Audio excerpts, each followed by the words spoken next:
This sounds like the sort of recording that I should hear in like a tape that I get at your funeral as part of your will. Yeah, well, I have those prepared already.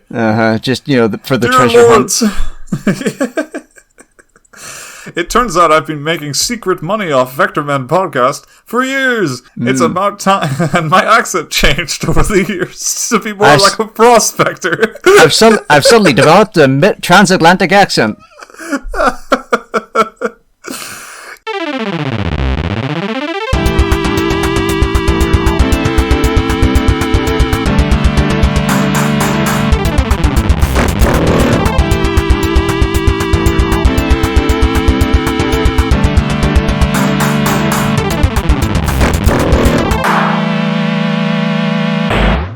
I mean, I suppose we could plug the latest episode of Atlantic Screen Connection.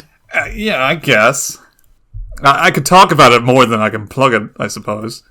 I suppose. I have to say, the borderline apology video that you uploaded for it being so late, terrible optics. Terrible optics.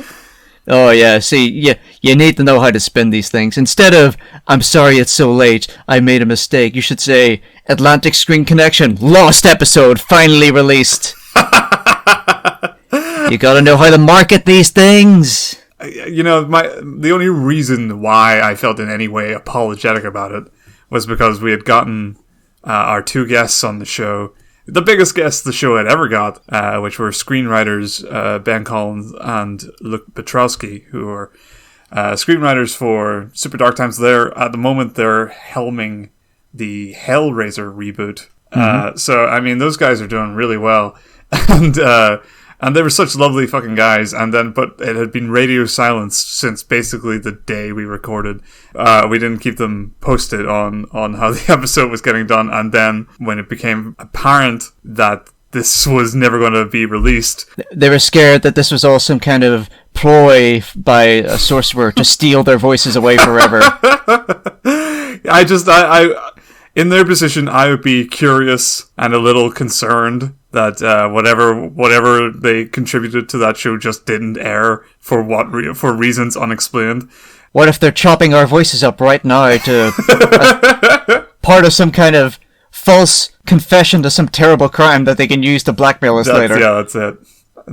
We knew you before you were famous, and you said this. So yeah, but for those who don't know, I used to do a show called Atlantic Screen Connection with my good friend Jason Michael. We stopped the show 20 months ago. We uploaded our last episode, basically because we were burnt out. But that entire time we were holding on to an episode about the Arnold Schwarzenegger film Commandos, guest starring the aforementioned screenwriters. And it just never got published because we burnt out. This week, me and Jason finally pulled our shit together and got it done. Got it online.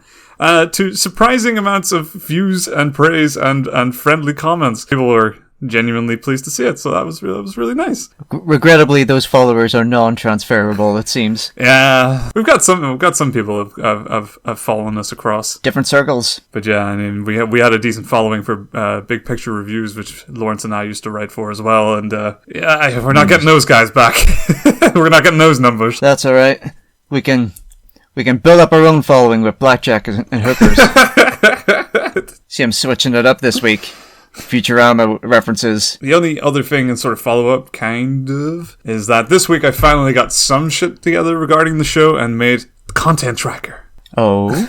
You've seen a picture of it. It's a content tracker. Essentially just a fancy tabular spreadsheet of all the games I've played and have touched and or are sitting in the wings to be played. Oh, yes, that thing. A little bit too transparent of you, I must say. Why so? I learned things I never should have learned. Things I had assumed but had best left as ambiguous in my head. Like Hollow Knight being in the abandoned category? Yeah. Like Turok Evolution being in the abandoned category? Like, my eyes immediately shot to abandoned to confirm what I had already suspected for so long. And in the end, I was better off not knowing. I was better off just guessing. I was crushed, Lee. You've broken my heart. The abandoned category, to me, It's right, let me put it in as nerdy a term as possible. By all means. It is kind of like the graveyard in Yu-Gi-Oh! That is where things go when they are finished or they have been defeated. Mm-hmm. But in the sense that the opponent has got one over me. Mm-hmm. But there's always the chance you can bring them back. You just need the right card. That's good framing. Hollow Knight has defeated you. It's got one over on you. But don't worry, you'll be back, maybe. Perhaps. Yeah, Asterix. Monster Reborn. That's right, that's the card. That's the card you're thinking of. Everyone's thinking of it. It's got a little onk in it. I'm glad you added the description of the art, because I forgot the name, but I remember the onk. We're alienating people by the second here. They should fucking know by now. This is how this goes. This is not an inviting podcast. This is the exclusive podcast for super nerds. You, listener, are not supposed to be here. You're not good enough for us. Or you're just elite enough to join us. Are you part of the elite few? The Vectormen. The Vector people? Yeah. I haven't thought of a group name for any of our listeners. You don't want a collective noun for your fan base, because the moment you do that, that's when things go to shit. Isn't that a part of popularity, though? No, you see, isn't that the trajectory required of us? That to me is the first step on you all putting on your uniforms and going out into the streets and beating up people. That's what that is to me. Yeah, I'd be rather terrified that anybody felt so compelled by this podcast to group under a banner and meet or hold discussions together. That would be... I don't know what I would make of that information. Other than... distress and an immediate instinct to, distance yourself. Mm-hmm. You'll be watching the news one day and there'll be come up a news report of two people in America who had a bad falling out and killed each other. One was identified as some kind of brain worm, while the other was identified as a crystal lizard. The police are still investigating. You're like, oh no. We taught them it was okay to have problems with their brain. But differing ones. And now they've drawn lines in the sand. Let's see. I think that's it for follow-up. Yeah. Is this the part where we plug the stream? Sure, why not? Only because a lot of the games that I've been playing this week on the stream, they're not really in a position for me to actually talk about this week. So by lumping them in with the streaming plug, I get this quietly, sort of sneakily talk about Crash Bandicoot 4 and Resident Evil 7. Oh, have you been streaming Crash 4? Yeah, I did 2 hours of it on day of release. Oh, neat. On day of release, huh? Ooh, very official. Yeah. Ooh. I got it digitally, so I qualify for the totally rad costumes. Nice. I refuse to put them on. Mm-hmm, that's good. Classy of you. Very tasteful. Yeah, so, I mean, if you're interested, this is where I say something. This is the routine now. I say something positive to lure somebody in to watch the stream, and then you say something that brings it all crashing down. Why do you think I brought it up? You know I have something.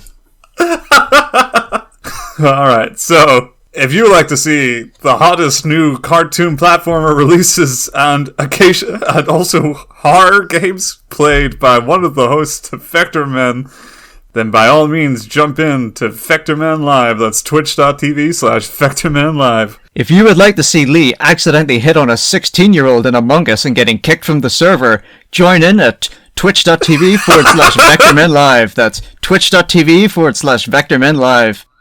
That is not what happened. Is it, Lee? Explain it to the judge. Absolutely not what happened. I just remember it was just tense because I was just being sympathetic to this player who was ditched by all these people. I as a word of advice, I would suggest not ending every sentence with haha as a means of breaking the tension, because that only looks even more like a sort of damning hello fellow kids. Oh god, but I do that with everyone. Yeah. Literally everyone. Listen, I used to be there myself, like years and years ago, where I would end every sentence with XD. I nipped that shit in the bud. But it's just to replicate how I talk, damn it. People should be allowed to affect. But if you end every sentence with it loses its impact. I know, it's not supposed to have an impact. It's a part of how I speak. Listen, at the exact moment in that stream where you realized that all of the people that you had been playing with for the last 30 minutes were like 14 years old, and we saw the life drain from your eyes as you took another sip of your vodka and coke. You had a real, Rubber Ross O'Donovan moment. You remember that old bit he did from years ago where it's like, he's making Zelda references in a Minecraft server and everyone's like, I'm 12! Oh no. And you're only making it worse for yourself. Yeah, it sounds like it. Your one viewer, your single viewer, Harry, I think his name was, watching on with horror. Oh my god. I just remember that being the funniest part of the stream. It was, but not for good reasons. Well, I agree. Probably not, but... Well, on a positive note, recently this week, I haven't played it yet, but I did purchase Among Us. Oh! So maybe maybe we'll both go down. Maybe at some point this week, I will join you for some games of Among Us. I don't know how that's going to work, considering two of us will be presumably speaking on audio, whilst everyone else will be texting. We'll just have to see how it goes. We'll play it by ear. Maybe I should just do the text one. I intend to do a stream where people actually can talk, but it's up to them to bullshit or explain in person. You just need to grab enough people. Yeah. Well, you can count me in. Hell yeah. But yeah, that's it for follow-up. Tune in to twitch.tv/Vectormen Live. It will not be as awful as this bit has made it seem.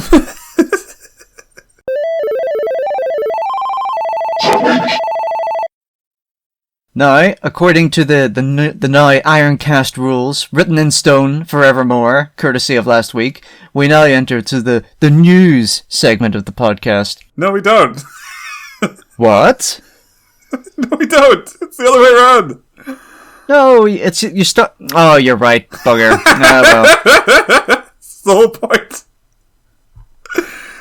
Well, that's the thing about Ironclast rules. They don't matter if you can't remember what they are. just like real religious rules and Ironclad rules. Politics or whatever. Well, Lawrence, what have you been playing this week? I took it a bit easy this week. Tyranny was done, and some university obligations have been picking up, so I decided I would do a double bill, the Vlambeer Memorial double bill. Oh, very good. Of Nuclear Throne and Luftrausers. Yeah. Well, what you think? I have to say, they've done a good job at making a bare bones, rock solid, you really can't complain double package with these two. Mm-hmm. I know that Nuclear Throne was early access, but I bought it, the final version, and I've played the complete package. And Luftrausers was just a complete package from the get-go. Luftrausers in particular, if you had told me that this game had been created in a game jam of some description over the course of like a 48-hour period, I would believe you. Mm-hmm. But, oh boy, they did well with the time that they had been given, if that was the case. Because just rock-solid shmup action. I suppose I should describe the core gameplay loop, which is pseudo World War II dogfighting simulator, pixel 2D, lots of high-octane arcade action. Mm-hmm. It's procedurally generated, and you play a lot of runs over and over and over, and no two are quite the same. You rack up points, you get upgrades, and those upgrades unlock the further in you get, like you get an upgrade. Well, I say upgrades. It's more like it gives you options. Yeah. Nothing is a strict upgrade. No, where like instead of a machine gun, you get a laser, or you get a spread shot, like a Contra super spreader. Usually trading off damage for accuracy, or vice versa, or some sort of niche damage which might just suit your playstyle or might not. Just it's all quite cool. That's right, and those are unlocked the more points you rack up in a given run through. I have to say, I was a little bit worried if I would be able to keep playing this, because with games like this where there's no real objective beyond get as many points as you can. Yeah, arcade games. I tend to lose interest after a couple of hours. But they've worked in a very neat progression system with this game, where they'll give you a series of escalating objectives that you can do through each run. And in doing so, that contributes to the unlocking of new weapons. I'm not sure if that's it, or if it's simply a threshold for getting a certain amount of points. In any case, it's kept me going. And I have to say, just rock solid, good foundation core gameplay loop, can't beat it. Yeah, it's got that little bit sense of looseness where you have to always be on it. But also you could basically tap the direction to slightly align yourself better, and that could make the difference between an excellent run and a terrible run. With this game, I think I probably won't be done with it until I have unlocked all of the weapons, or gotten as close to that as I can. I mean, I have no doubt at some point they're going to be asking me some impossible tasks in order to unlock the last two, but for the most part, I'm having fun with it. Really nothing to complain about. Any dogfighting game that allows you to stall the plane deliberately in order to get situational advantage on your opponents is A-okay in my book. Yeah, that's good. I totally forgot about that mechanic, but it never feels unsatisfying to use. To lift up like your momentum into the air and then cut the engines and just sort of drift. Let the person behind you fly ahead of you and then pew pew pew shoot them in the back. Exactly. It's really fucking good. It's really cathartic. Nuclear Throne? Mm-hmm. This would be more of a generic, wouldn't be the right word, but it's more like what you would imagine when you would think of a modern roguelite even. It's the archetypical one. I don't think it was... No, Rogue Legacy would have been the first one in most people's minds when roguelites made their comeback. But I think Nuclear Throne definitely was one of the earlier ones. Mm-hmm. Again, you can tell it was a very small studio. This one is a bit more ambitious than Luftrausers is. It's got more characters, it's got more enemy types, it's got plenty of weapons. It's very much a Binding of Isaac kind of deal. I was just thinking that, actually. Binding of Isaac, maybe, before Rogue Legacy. That might have set the template. It's definitely more like Binding of Isaac. I think that would be the closest comparison in most people's minds, Binding of Isaac. It's got all the, the combinations of various abilities and things and whatnot. And a dodge mechanic. One character has a dodge mechanic. The fish character has a dodge mechanic. The one that I've been using is Crystal, who has a Reflecto shield as her mechanic. Each character has a secondary ability that hitting the right click will activate. This one is... It's still pretty damn good, rock solid, can't argue about. Core gameplay loop is great. A lot harder, I find, than Luftrausers. Oh, well, I say it's a lot harder. It asks a lot more of you in order to get through. I played it for about 2 to 3 hours yesterday, and I have not yet reached the Nuclear Throne. Oh, yeah. I thought that was just a symbol. I didn't really even realize that was the thing we were supposed to be aiming for. No, I definitely haven't made it. It is the goal, and even upon reaching it, the game continues after that because you can loop over and start again, but everything's harder, and that's in a single playthrough, and you can reach it again and start over. Wow. And even harder. I think 3 loops is what you can do. You can take a side route in order to fight a whole bunch of optional bosses, at which point you win.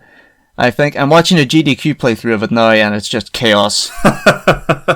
Just complete pandemonium, as you can imagine. How do you speed run a fucking roguelite? With great care and great skill, it seems. That's the right answer. Unlike Luftrausers, which is a very how do you know when you're finished, I guess once you've unlocked everything kind of thing, I'm going to say, once I have reached the Nuclear Throne, I'm going to go, yeah, I'm good, I've beat it. Mm-hmm. Or at least I have beaten it to my own satisfaction, because, unlike every other game where I can beat the game, and depending on what platform I'm playing it on, I can get all the trophies, or at least as many trophies as I can feasibly get, and I can go, yes, I'm quite finished with that, I'll put that on the shelf. And now we're living in a post-Hades world, and that seems to be lighting everyone's attention up. We got to make room for new roguelikes. I'm looking forward to Hades. I'll stick that on the wish list. One Stray game that came to mind when you were describing Luftrauser. It had the same progression system. Have you ever played Downwell? No, I don't think so. Let me look this up while you chat away. Absolutely recommend it. It's very similar sensations as Luftrauser gives you. Very simple concept, very arcadey. You are going down a well. There's only a set number of levels. I believe it loops at the end. Oh, I recognize this. Essentially what you're trying to do is maximize the amount of crystals and kills you get by the end of each run. There's a multiplier that if you can keep getting kills and shooting out your rocket boots as you fall without touching the ground by bouncing off enemy heads and little sort of pebbles and stones along the way, you can keep your multiplier going. The challenge is then choosing when to land and cash in the multiplier, for like health buffs. It's really addictive. Snappy controls. You've got the same thing as Luftrauser has, where you get customizable play styles, I guess, where your little dude can fall in a sort of levitated way. You can fall heavy. It's a really good time. Let's see. The only other thing that I played this week was I played a little bit more Baba Is You. That's going to be a long haul, I imagine.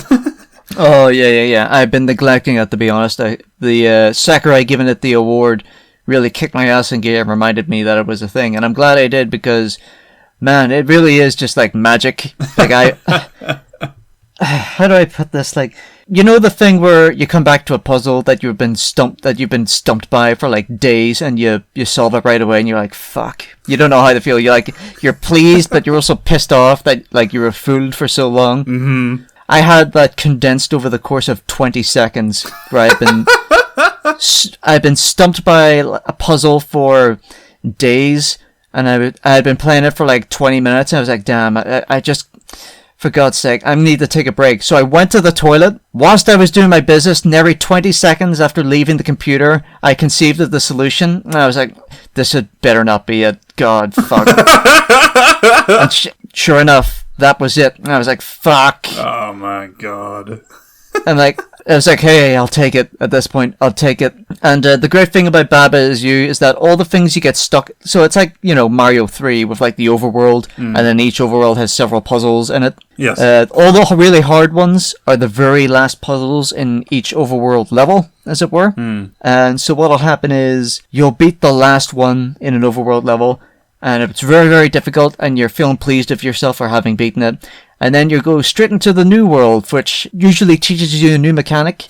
And all the first 5 ones are easy enough where you can get them right away. You can feel confident plowing ahead. It rebuilds your confidence just in time to smack it out of your hands once you get to the 6th or 7th puzzle, and you really have to work for it. Yeah, I remember the Witness doing a similar thing. I'm sure the structure is a little more condensed in Baba Is You, but that sense of, all right, you remember the rules from, the second area of the world, right? Because they're coming back and they're mixing with the current rules of World 7. Figure it out. How's this line getting to that spot? What if there is no spot? What if sometimes you just have to make a random shape? It's good. Yeah, it's a good sensation. Have you ever played a puzzle? Usually this happens with physics games, right? Physics puzzle games where you contrive a solution that feels like cheating. Like, to give an example, like Half-Life 2, for instance, has a lot of physics puzzles, and you might accidentally stumble upon a solution that did the job, but you cannot help but feel that wasn't the intended solution. I remember having that sensation a lot with the Swapper way back when. Oh, wow. Yeah, I remember playing the Swapper too, and having a sense that I've contrived something here that has worked, but it seemed too unwieldy. Because the Swapper gives you so much option. It does, yeah. But, I know exactly the feeling you're talking about, but not offhand can I think of an example. Baba Is You expects this.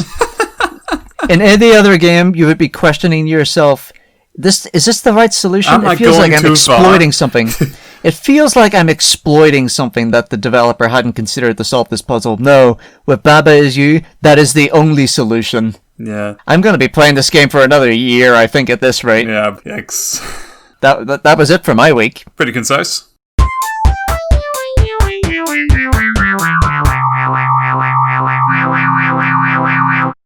How was your week, Lee?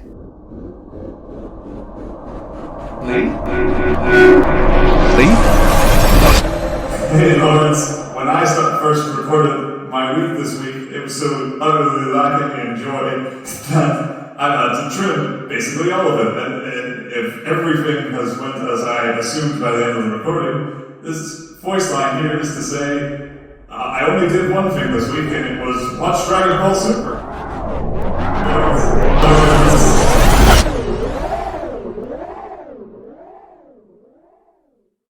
Cool. Speaking of catharsis, a beast has been slain this week. Oh ho ho. Dragon Ball fucking Super is dead. It's over? Well, yeah, the series is over. It's been over for a year. It's been over for 2 years in Japan. My knowledge of Dragon Ball is 20 years out of date. I know who Beerus is. That's it. That's pretty good. You're on the. He's right through the end of Super, so that's good. See, everything I know about Super, I've learned via osmosis, and whenever a character from it appears on Dragon Ball FighterZ, that's about it. Yeah. As previously stated, I'm a massive fan of Dragon Ball, but Dragon Ball Super is one of those experiences where you have to come face to face with the person you've become. With the limitations of Dragon Ball. Yeah. Alright, so I mean, okay, I'll talk a little bit about Super first. So for those who don't know, I assume people know what Dragon Ball and Dragon Ball Z is. Yeah, I've generally just assumed that people have been completely unable to avoid this giant. Yeah, absolutely. So Super was a semi-canon continuation from the storyline of Dragon Ball Z, but with the tacit approval of the creator, Akira Toriyama. Good. Dragon Ball Super was basically given a go-ahead and became the first approved Dragon Ball anime since Dragon Ball GT, the much reviled and difficult. I didn't mind GT. I thought it was alright, although I was just really young when I watched it, so who can say? Yeah. I never watched it, so I only watched bits and pieces of it, and I was confused because, the show stars a transformed Goku to be young, and I missed the episode that explained why that was happening, so I didn't bother to engage with it at that age. Dragon Ball bullshit is the answer, as it so often is. Of course. But GT, very divided reception by Dragon Ball fans. Never officially gets the confirmation that it was part of the canon, because I believe it had none of Toriyama's input. Although I think in later years there has been a sort of rumblings that he did give okays to episode structures. So I'm not so sure he was as detached from this as once reported, as once hopeful Dragon Ball fans desperately tried to prove that he had nothing to do with it so they could write it off. Now I'm pretty sure we're in a little murkier territory. Well, even if he did sign off on it, you can basically chalk it up as a sort of a George Lucas situation where it's like, am I getting paid for this? It's like they had a contract slid across the table. And it's like, just sign here, sir, Toriyama-sama. And he goes, they just dump out a briefcase and open it up and turn it to face him, and it's filled with money. Or just not even a briefcase, just a big bag of money with a big yen symbol on it. And goes, sign here, please. I could buy you 3 weeks off your hard-ass manga drawing job. God. The life of a mangaka is fucking nightmarish. Yeah. Anyway, Dragon Ball Super. It's been a long time since GT, and Super was the first approved anime for Dragon Ball since. So it came of its natural, shiny visuals. Yeah, you're so used to Dragon Ball having a production value from the fucking 80s. It's part of its charm. Not to give a slight to Super, but it's, you can watch any show, any anime show these days, especially shonen anime, and they are a lot finer productions than Dragon Ball Super. But for people like me, they don't really care. I love the look of Dragon Ball Z, Dragon Ball Super. It's goofy and charming. Sticking to the aesthetic. Yeah, it's good too. Anyway, so it wrapped up in 2018. I jumped on late. I think I started watching it in 2018. Then caught up just to find out that the dub hadn't finished, and so then I had it's been a long road waiting for the for the anime to completely finish dub wise. And then I got into the last big arc of the show, the ridiculous 55 episode long tournament arc known as the Universe Survival arc, and I got about 20 episodes in and lost the will to live. So the final fill-in, how big was his number? So big. It was such a big number. Jiren has the biggest number out of any character somehow. Oh my god. Oh man. He's going to have to train for so long in order to beat Jiren. Yeah. You know what was really good about Dragon Ball Super? Not a lot of the kind of filler training stuff. Oh, there isn't episodes at a time of Goku sitting in a desert, either meditating or, I don't know, sparring with Vegeta, or just going, for episodes at a time. Is it even Dragon Ball at that point, Lee? Yeah, no, I mean, there's definitely like training montages. There are little moments where he teams up with, he gets training from Whis, who is Beerus's. Oh my god, there's such a fucking hole to dig. Like, you've never heard of Dragon Ball Super. Here are the characters. Let's suffice it to say, there's there are characters who taught Goku to get stronger and Vegeta to get stronger, and there were episodes devoted to the hijinks of the two of them training at one time. And, that stuff I actually love. That is part of Dragon Ball. It's required. It's because Vegeta's like the best character. Vegeta is the best. I'm getting to it. Give me a moment. Give me a sec. Is this disputed? Everyone fucking loves Vegeta. It's unanimous. Everyone loves Vegeta. I know. Well, it's true. I can confirm he's still the greatest. Anyway, right. First and foremost, to get it out of the way, Dragon Ball Super is not a recommendable show. Okay. That's a strong point to start with. Yeah. Let's go. We'll rein in slowly, but we'll start out extreme. It's the kind of show that makes you start wondering, is Dragon Ball even recommendable? And I'm fairly certain at this point, in this day and age, probably not. I have always been very strongly of the opinion that Dragon Ball is very likable. It is not very good. Yeah. I think that's fair. I think that's more than fair, in fact. A lot of people wouldn't even say it's likable, that it has its charms. It's very charming. It's a very charming show. And a lot of the 80s outdated sound effects and the formulaic plot is a source of great comfort to some people, and I cannot deny that to them. I mean, it's a soap opera, and I think it's the same. It has the same effect as a soap opera does for the average viewer base of terrestrial television. Mm-hmm. It's just comfort food. The workday is long and hard, and sometimes you just want to go home, turn on TV, and switch off your fucking brain for an hour. And I mean, we joke that shonen-ass anime are, soap operas in a sense anyway, but Dragon Ball, it really takes it to the most extremes. Right down to like Saiyan dynasties, in-group politics, just sort of brawl fights between family members who all live in the same street, constituting for whole episodes. People are flying and shooting lasers out of their hands, but once you get desensitized to that, there's nothing happening.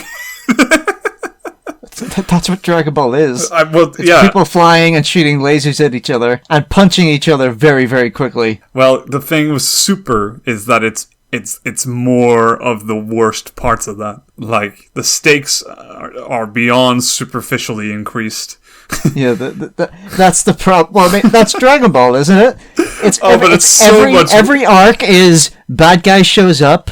Oh my god, his number is so big. How can we possibly defeat this guy? His number is so big.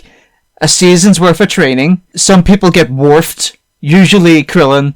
Maybe Vegeta, then Goku trains a lot, and then until his number is really big, his number is much bigger than the villain's, and then he beats the villain because his number is bigger, and then the next arc happens, and it's the same thing, and their power levels just get bigger and bigger and bigger until, as I understand it, you get the Super, where it's like multiple universes are at risk. The villain's number is so big. No, forget about the last guy. He was peanuts compared to this guy. His number is so big. He's going to have to train until his number is even bigger. Oh my goodness. All right. Well, at least for Dragon Ball Z, the stakes, did get very formulaic as it went on. But characters did die or were removed from the story. There was at least that's semi-tension.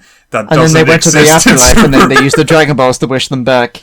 And thus the status quo is maintained. Toriyama put a finite number on how many times the Dragon Balls could wish you back, which means they had to contrive whole new ways to get them back. Goku's definitely dead. He's died more than 2 times. Alright, well, I guess we're going to have to find the magic earrings of never forget about that rule. Anyway, super falling between arcs. You can already suppose no one's truly dying in this. But not only that, it goes way out of its beyond its limits to say not only are those stakes irrelevant, but those stakes could never exist in this series because there are whole new reasons why it can't happen. Why no one ever really got. No one's ever truly gone? Is that what you're angling for? No one's ever truly gone. I chose not to say that one because I felt I had been leaning too hard on the Plinkett. I went back to the Plinkett well one too many times.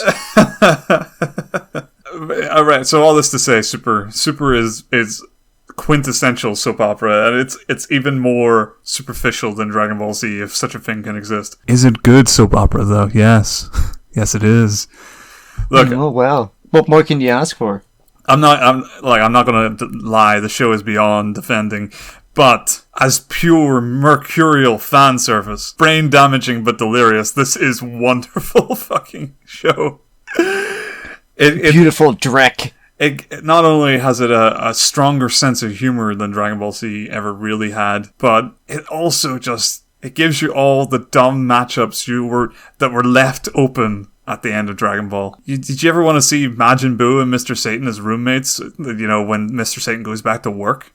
Yes, please. Do you ever want to see Goku and Vegeta fight to the death?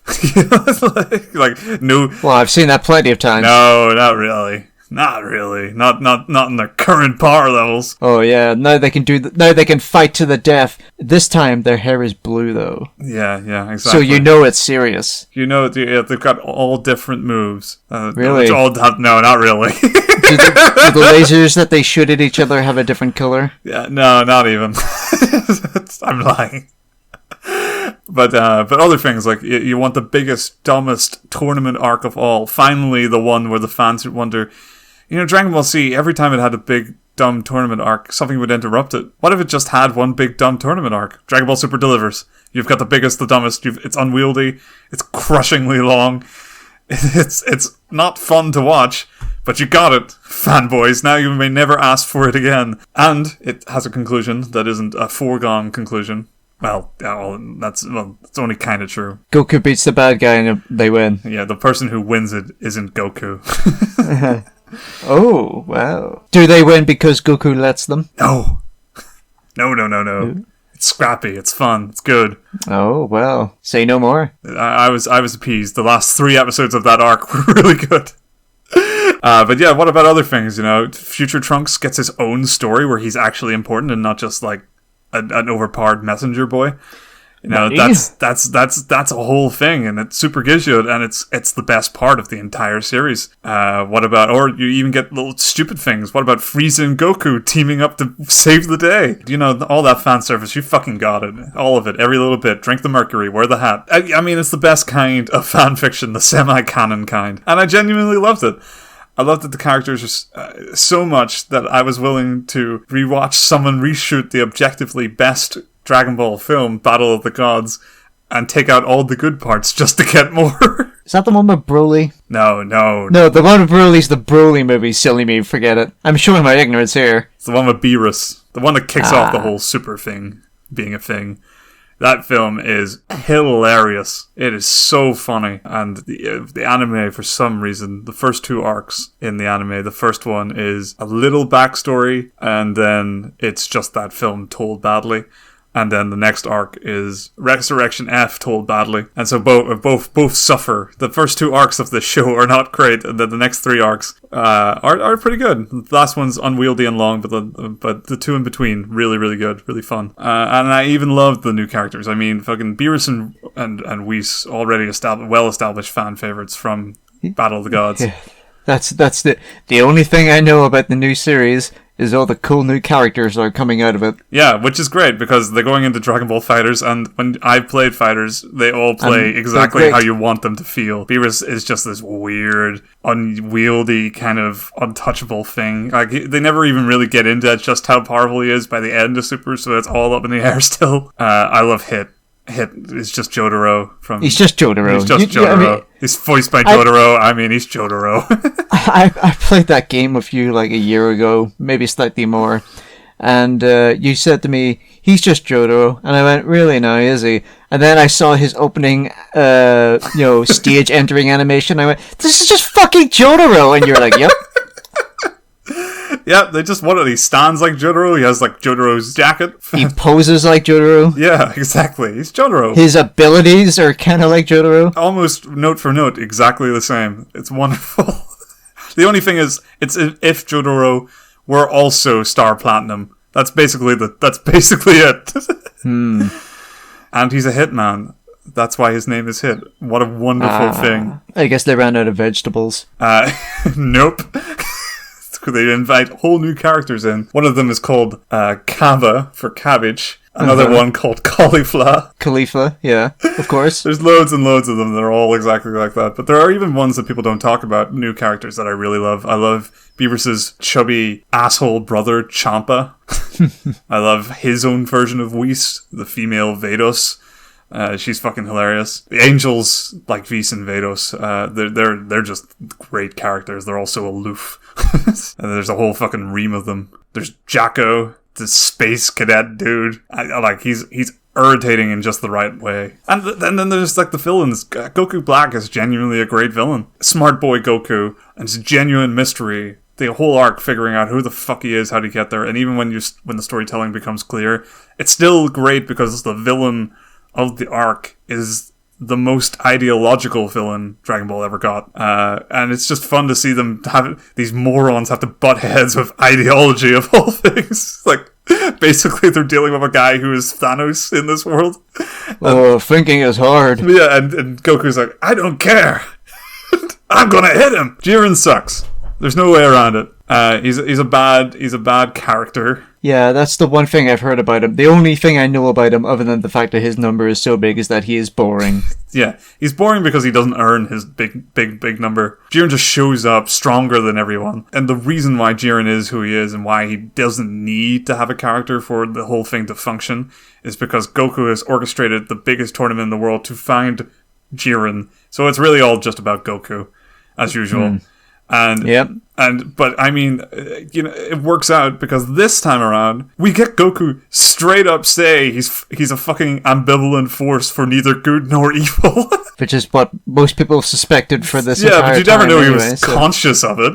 It's like, oh, I was conscious of it. What, in fucking Resurrection F, he brings Frieza back from the dead because he wanted a good fight. He never comes out and says, but I do it because I want to show the strength of good or anything. He really, really just straight up puts everyone's life on the line. He's a total liability. He's a man-child. Like, I hate Goku for this exact reason. I find him fascinating. I can't help it. The extent to which he ends up having to rein himself in each and every time, as in trying to figure out a solution to this nightmare problem he's created and has ruined everyone's life making.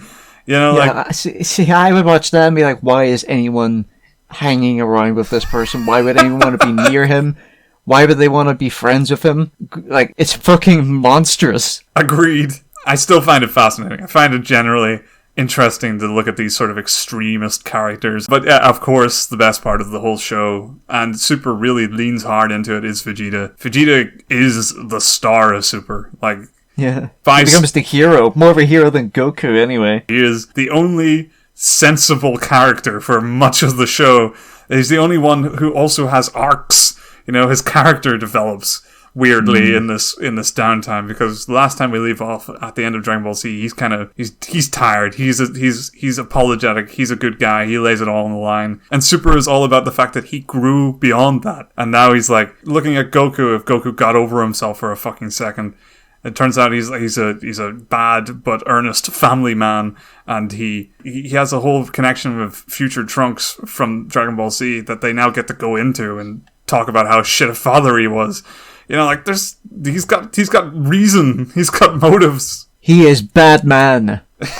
I love that shirt. It's so good. It's great. It's great. That just a pink shirt on like this incredibly ripped dude, and just on the back of it written the phrase "bad man," and that's it. I think he still wears pink shirts too. Good. I don't know if they say bad man, but anytime he's at home, he seems to be in very leisurely wear. Dragon Ball characters wearing casual clothes is my jam. It's my mood. This is my rant to say Super is not a good show, but I love it. And if you've tolerated Dragon Ball Z to any real extent, or even have fondness for it, I do think there is something there. I don't know if you're like me that you feel compulsion to finish it, but I would at least see the Universe 6 and Future Trunks arcs, because those are fun arcs. They're fun Dragon Ball arcs. And then forget about watch Battle of the Gods, and then I have to see this Broly film, which I heard is good.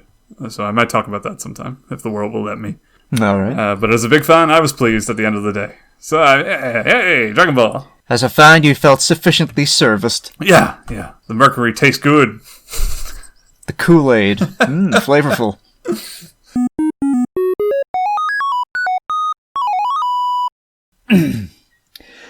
Circle of friends all around you. Circle of friends, strong and true. Circle of friends, listening to the news. That's a deep pool, Lawrence. Just a cheeky bit of parochial humor there. Oh, yeah. Alright, the news. Maybe this is just me, but I didn't find a lot of great news this week. But some fun ones, nonetheless, but it wasn't like a big week. Like, we've done big weeks, and this is not one of them. I had to do a little pulling in order to round off my docket for this week, but pull it I did, and I pulled up some interesting things by the roots. We'll jump into the big one, I suppose, for fun's sake. I feel like every time we have a different interpretation of what the big one is, but I feel like the big one this week is the Smash Brothers one. Steve Boy, Alex Girl, Minecraft Steve. Yeah, the Minecraft people. They've made it in. Finally. Twitter tore itself apart for some reason over the basis. It crashed. It did crash, didn't it? Twitter crashed. Yeah, it actively crashed. You know, Trump got COVID. That didn't do shit. I have to say, I wasn't sure how to feel when I watched the actual announcement video. Oh, yeah. But then it occurred to me, whilst the demonstration was happening, that there were probably a lot of very smelly people whose opinions I probably hate, who were no doubt being very, very, very, very angry about this news. Mm-hmm. And it made me feel happy, Lee. Made me feel warm and fuzzy inside. And on that basis alone, I go, thumbs up to Minecraft Steve. Congrats! Good job, yeah, I think it's a great thing. I mean, it's fucking Smash Bros. The actual the demonstration of the moveset alone did a good job of winning me over, because it's extensive. Yeah, it looks in many ways potentially bullshit, but all the DLC fighters have had a little bit of that here or there, so that's par for the course. I don't know how it works, but I love the little shot of him just building blocks to escape damage right underneath him. That looked great. I hope that's exactly how it works. You just build your own platforms that nobody else can climb. Yeah, I mean, this looked great. This is again, for those who are somehow confused about this is the Super Mario Kids fighting game. It is a good thing to have the biggest kids franchise in the world represented within it. Minecraft is massive. It's good for all the family, fun for all the family. That's how I phrase it. Exactly. I always shy away from saying it's for kids, because then you're denigrating it. Oh, yeah, no, that's true. But I think it is a massive sweeping success among kids. And to have that, kind of crossover in the sort of middling area of Smash Bros, the Pikachus and the Marios having cartoon brawls in silly fisticuff competition. How can anybody be upset about that? It's wonderful. It's a beautiful thing. Stage looks fun. It looks like it really captures the whole Minecraft thing. Even I'm getting nostalgic just looking at the bloody thing. And I haven't played that game in 10 years. Whoa. If not more. Wow, that's a long time. I've played it a lot more recently than that, maybe 3. No, the last time I substantially played that game was back when it was still in beta. No, sorry, my mistake. I played it in alpha. Because you could tell, because in the top left-hand side of the screen it said in big letters, alpha version 0. Yada yada yada. I was slower off the bat and played it in beta. And those were good times. And, we built massive worlds in school. We had wonderful, memorable moments. Now all dust in the cyber wind. On a server somewhere in the cloud. Potentially. There are remnants of those halcyon days of a more innocent time. Never to be seen again. But it's still you can hear it in the music, and you can see it in the joy of the aesthetic of the whole thing. This is going to be a fun scenario every time you boot it up in Smash Brothers, just to sort of be like, ooh, what do we get now? Is it going to be a different season? Is it different little characters going to show up? Is it which track today? I never learned them all. I never listened to the whole soundtrack back to back. Is it CM08? Yeah. Is it that one? The one that they mentioned in the menu sometimes? I don't know. because I don't know the names of them, but I probably have heard all of them, and they're all lovely. So, did Sakurai's demeanor at the end of this presentation strike you as a bit strange? How so? He seemed like he was scarcely concealing his feelings of resignation. Where he was discussing about how some Nintendo salaryman was like, get Minecraft in. Put the Minecraft into the Smash Brothers. Can you do that for me? And he's like, that sounds like it would be incredibly difficult. Can you imagine the amount of work that you would need in order to do something like that? Yeah, sure, I'll do it. I think Sakurai, I don't know if you've been watching his little segments with each announcement, but this is very par for the course. He's a funny boy.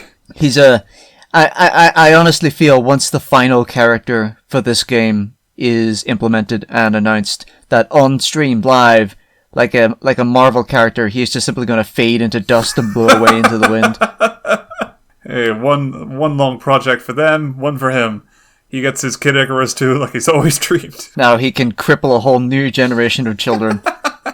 I'm surprised that this didn't leak, considering how big it is and considering how leaky Nintendo has been lately. I've seen a couple of people with similar sentiments. How did, of all the characters, Steve sneakily keep it together? I have a theory about this, and I suspect it's because anyone who heard that this was the case dismissed it out of hand because they didn't believe that it could possibly be true. This is what I don't understand. People keep saying this. Why couldn't this be true? Because Minecraft Steve, alongside Sans Undertale and what's the one, Gino, those are the top 3 on the lists of, oh, I got a secret inside leak from Nintendo about the next Smash character. Here's the list. Minecraft Steve, Master Chief, Goku, Gino, and Sans. Those are all the ones. Sora. Oh, yes. Well, Sora's, I would almost describe Sora as plausible at this point. I think Sora's way less plausible than fucking Steve. I don't know how big Kingdom Hearts is in Japan, though. I think it's pretty big, but it's also owned by Disney. You know, that's so many wires to cross just to get a character that isn't even as memorable as some Final Fantasy characters. You know, because I mean, for a lot of people, Steve would be a weird choice, and I thought he would have been a weird choice as well. But you know, when you actually see him in game doing the moveset, I could feel like him slotting into my brain in just the right way to go, yes, okay. Yeah. It fits now, I understand. Once it was announced that your first bonus DLC character, the big one you've been asking for was Piranha Plant. And you're thinking, how the fuck does Piranha Plant work as a character? Once that question had been answered, it was no longer relevant what constitutes the specific reasons why a thing can't be a character in Smash Brothers anymore.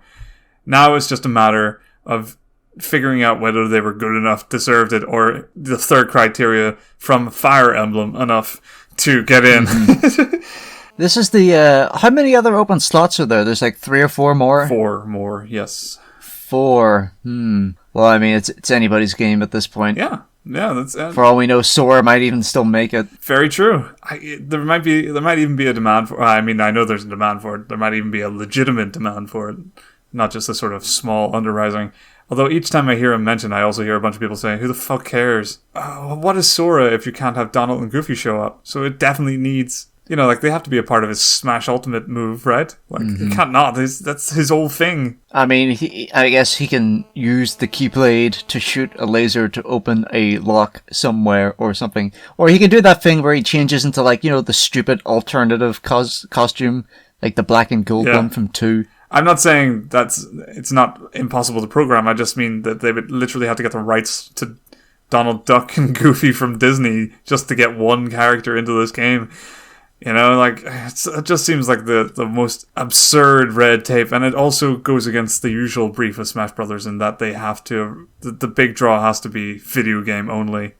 And for Kingdom Hearts, I feel like the whole world's rooted in movies.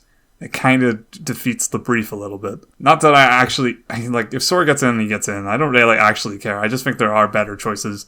I think Goku is flat out ridiculous. Nobody actually wants that. Much like I believe nobody actually wants Gino. They meme it up. They think they want it, but I can't think why they want it. There are a considerable subset of people who do not bathe as much as they should who want Gino. Yeah, that's it. Who were very upset when Steve was announced and it wasn't Gino. That's That's madness to me. That is the definition of madness. Oh, almost. Oh, I agree. It certainly is, but they're out there. I sympathize more with the people who are upset that Waluigi's not in this than fucking Gino. Waluigi's a genuinely decent pick.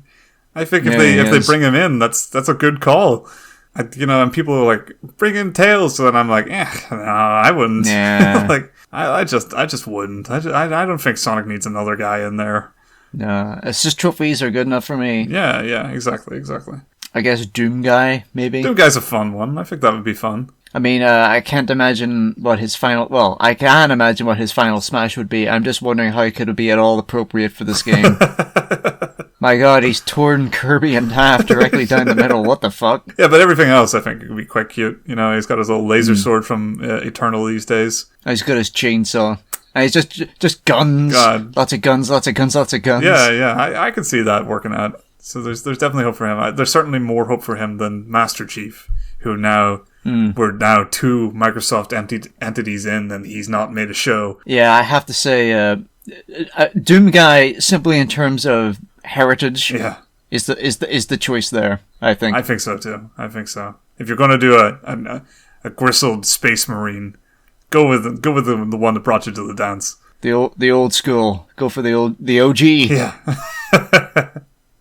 Anyway, I'm looking forward to this. Apparently, it's coming out on October 10th, so that's quick. That's fun. I'll chip back in just like I did with the Min thing to say, yes, it's fun. It's still Smash Brothers. It's quarantine, and I haven't played this game of a single other human being in about 9 months. So I there's not a lot else I can add to it.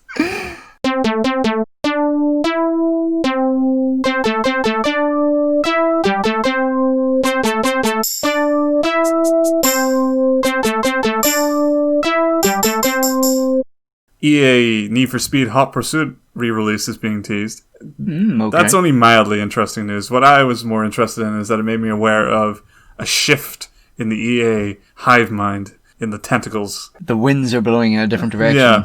So the people who've been, the company have been helming, I believe, the last couple of Need for Speed games. The lesser well-received ones were a part of EA called Ghost Games. And, all right. I mean, in particular, they were behind last year's Need for Speed Heat. But they were also behind, I don't know if they're behind all of them, but I definitely know they were behind Rivals, which was the next-gen Need for Speed, if people recall, which was when the PS4 and the Xbox One came out. That was one of the launch titles. Was a big Need for Speed game, and people were like, "It's okay. It's not as good as the last one, which was made by Criterion Games." As was Hot Pursuit. Yeah. And turns out Criterion, as of February 2020, have been reinstated as the heads of the Need for Speed franchise. Hooray! Which is excellent news, especially... It is excellent news. news. I guess to solidify that, they're looking to re-release Hot Pursuit with some nicer graphics, attempt to recontextualize Need for Speed in the eyes of the world, get some good praise, get some good Metacritics. I've never played... Well, that's not true. I've never... substantially played any Need for Speed game for any considerable period of time, because in my mind that series is the diet Burnout. It's not Burnout. We know you want Burnout, but we're not going to give it to you. Here's Need for Speed. Yeah. I don't want Need for Speed. I want Burnout. Well, tough shit. We've got the Criterion people working on this one, so this is the one you're going to buy, bitch. Well, I've never played Hot Pursuit, but I played the one after that, Most Wanted, which was also by Criterion, and I gotta say, I preferred it over Burnout Paradise.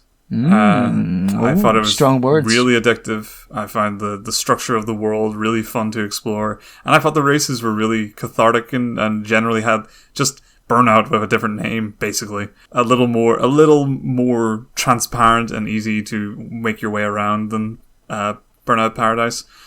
So I'm super excited to see Criterion back at the helm of this, because I think they left off on a real high. And what did they go on to do after that? Were they like doing Battlefield stuff?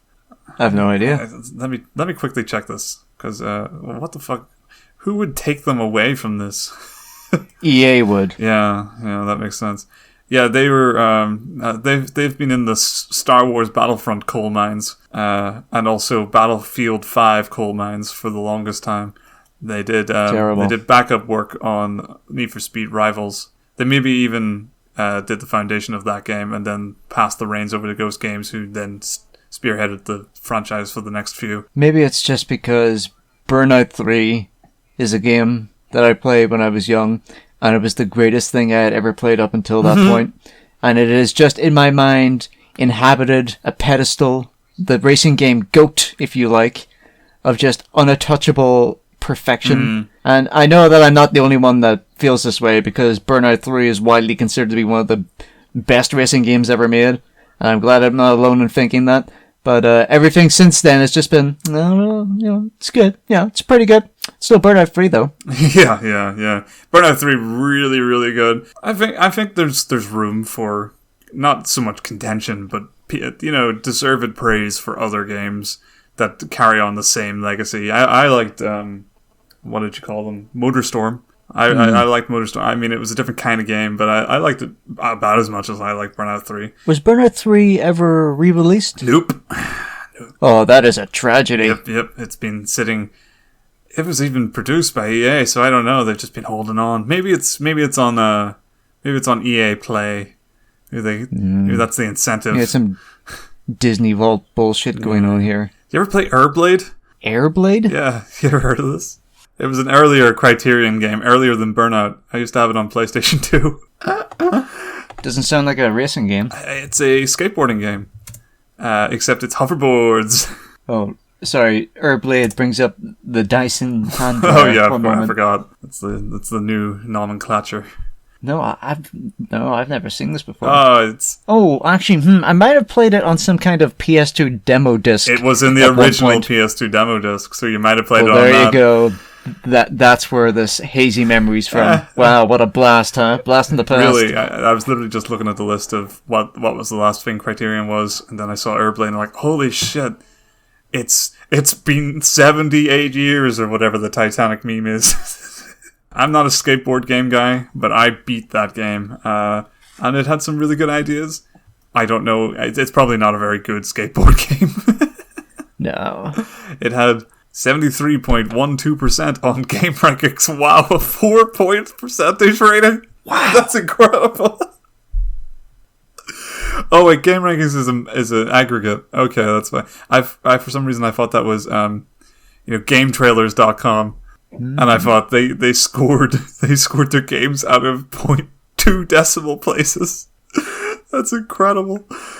Well, I have a couple of ones here. I'll start with the less interesting one, the one with the less potency, I think. Okay. CD Projekt Red have announced that they're going to be falling back into some of that sweet crunch for Cyberpunk 2077. Despite confidently declaring that it wouldn't be necessary last year, but I guess they didn't predict the present circumstances. Mm-hmm. Even then, let's see, I have now some citation is needed here. So my understanding of this is that employees will be working one additional compensated weekend day per week for 2 months up till the game's release, which crunch-wise is relatively not so bad. An ordeal for those involved, I'm sure. But relatively light. I think that's purely because of the labor laws in Poland more than it is anything else. Still, working your employees to the max that you can legally be allowed to do so, it ain't a good look. No, definitely not. I feel like there's a point where the frustration must be universal in a studio, and this might be one of those fringe cases. But at the same time, it's still it's the last thing you want to happen, and it never ends well. It's never actually going to make the game all that much better, admittedly. It just promotes burnout. It's not going to actively show much more additional polish for what is needed or whatever the line they're trying to get across here is. I think we can safely assume it's not going to be the big difference maker at this point. 'Tis the world we live in. Mm-hmm. That's how it is in this bitch of an earth. Once an episode. I'm aiming to make it once an episode. And you know what? With the way this year is shaking out, I think that's going to be a very easily attainable goal. Oh yeah. All right. I'll steer us back to cheerier news. Stop bringing me down, man. Oh, I'll always find a way. So Ubisoft came out, I think today, day of recording, to say that Hyper Scapes getting a big rework. Hyper Scapes is a game, Battle Royale, that we talked about in the top 9 Battle Royales a couple of episodes back. Yes, I seem to recall you shitting all over it. Right at the bottom of the list. Steaming pile from a great height. Yes. From a scape that might be hyper. It's a terrible, terrible game. And so terrible that Ubisoft came out and apologized and said, we're going to take this one, well, we're not going to take it off the market. People are still going to play it as is, and they're still going to end up spending money on it. But we're working it out. They've described the learning curve as too difficult. They've described the main game mode as unforgiving. Nobody along the lines mentioned how fucking boring it was, and how it incentivizes the worst kind of gameplay style imaginable, but which is literally suck your thumb, but also hoard. It's a rubbish setup that brings out the very worst in the battle royale genre. But good news from this: they're figuring it over. They might take out that Crash Bandicoot Warp Zone thing they've got going on, which stops people from getting into their fucking money loop for some reason. They've said they're considering pushing for a deathmatch mode, and I honestly think that would be so much better. Like I said in the first place, it should have been like Unreal Tournament. That's what this game. That's what everything else about this game points at. This is a game that's supposed to be running, gunning, collecting, and shooting. It should not be hoarding, hiding, sneaking, and then eventually one big 5-second gunfight at the end of the game. I guess Ubisoft has just been feeling in a particularly apologetic mood lately. I hope that every apology from now on that Ubisoft ever has to do, regardless of how small or petty it is done in an incredibly serious, somber video by Yves Guillemot that they have to make justifications to not put in any of their press conferences releases. Like, we are sorry that Hyper Scape, whatever the fuck it's called, that's it. Did not meet up to our expectations and it has been described as boring as shit. We apologize profusely and will be working to amend this. Thank you. Yeah. We've been making systematic change, and I look forward to steering this company full leadership indefinitely. Good night. Like he always gets like a sneaky reclaiming of his title. I'm not going anywhere, bitches. Peace out. You got any other news? I do. I got a couple other things, but I'm liking this back and forth, and you can depress me, I can cheer me up.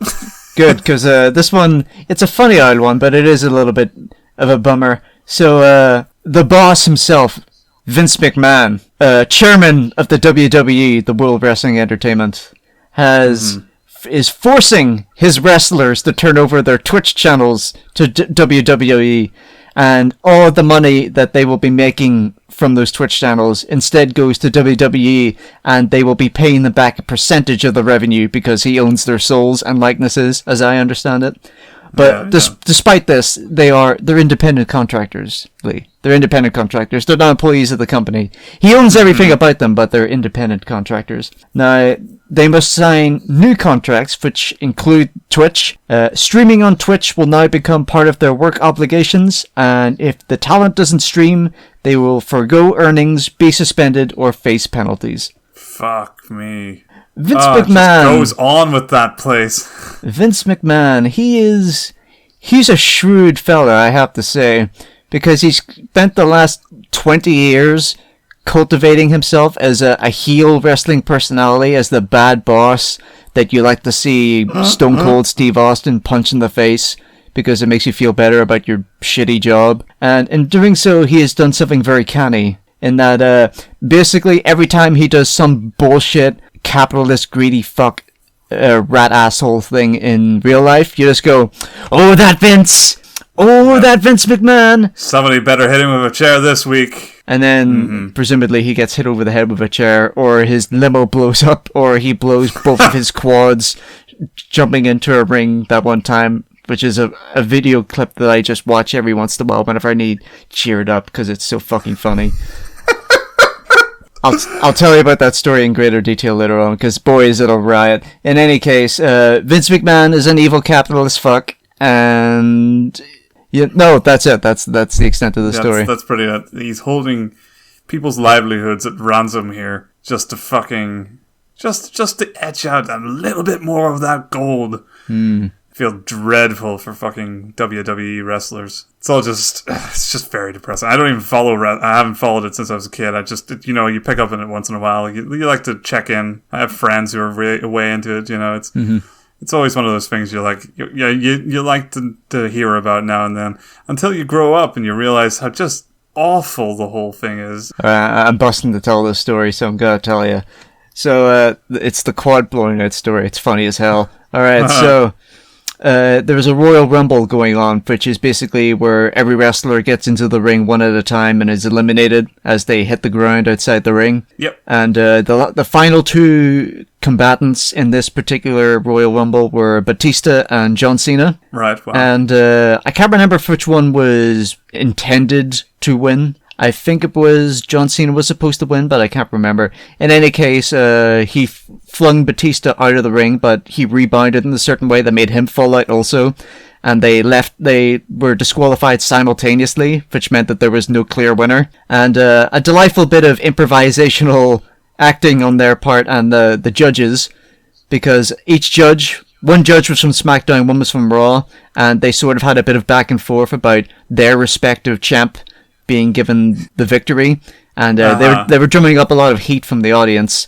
It was at this point that Vince marched out of the it's called the gorilla position, don't ask me why, but that's what it's called, where they come down like the little catwalk, and he's doing his thing. It's probably because catwalk's a very effeminate term. He's down the walkway, and he's holding his jacket in his hand, and he throws it on the ground, and he's clearly furious, and he jumps into the ring, but he bangs his thighs on the side of the ring when he gets in, and he goes to stand up, and then his legs flail underneath him, and it turns out that he completely blew out his quads trying to get into the ring. So he's trying to adjudicate this disagreement, but all he can end up doing is sitting on the ring with a stunned look of expression and suppressed pain, with his hands on his hips, his legs spread, whilst he's trying to stay composed, and he ends up just having to declare that they do the Royal Rumble all over again.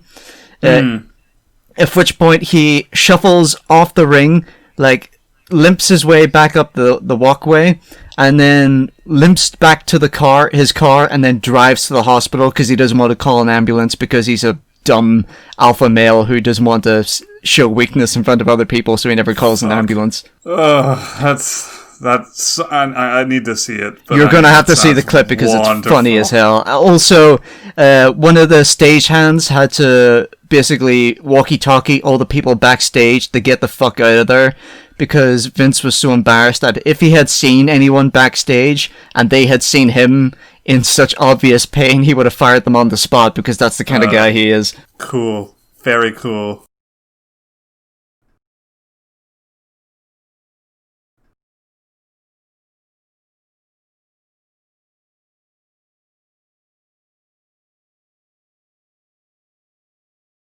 Well, I'm out of news stories, so I hope you had something else in there.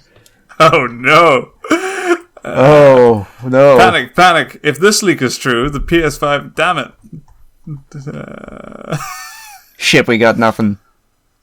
Trump's in hospital this week. That's pretty funny. That's good news. Yeah, that's happy. Yeah.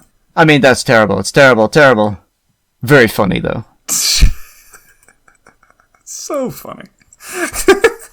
I saw a tweet that said something like, hopefully he can take out as much as the ruling class of America as possible. Almost, I would never say something like that. By quoting someone else, I can deflect completely, whilst tacitly agreeing with it. So how about that? That'll do. Okay. Just do a verbal retweet. Alright, I've seen a very funny tweet from Bloomberg here. It's a trend. Bloomberg opinion. That just reads in bold. Without a question mark, I should add. What happens if Trump is unable to govern? Oh no. What then? Well, since we've run out of news stories and are just talking about funny tweets that we saw recently. The one that I'm going to refer to describe this situation is simply one from Jeff Thew, aka Mother's Basement, who simply tweeted 2 images. One was of Frieza summoning a Destructo Disc, and the second one was Frieza being sliced in half by a Destructo Disc. And I think that about sums up the experience. That sums up this story. We're waffling, this is going nowhere. Great, let's stop. Let's.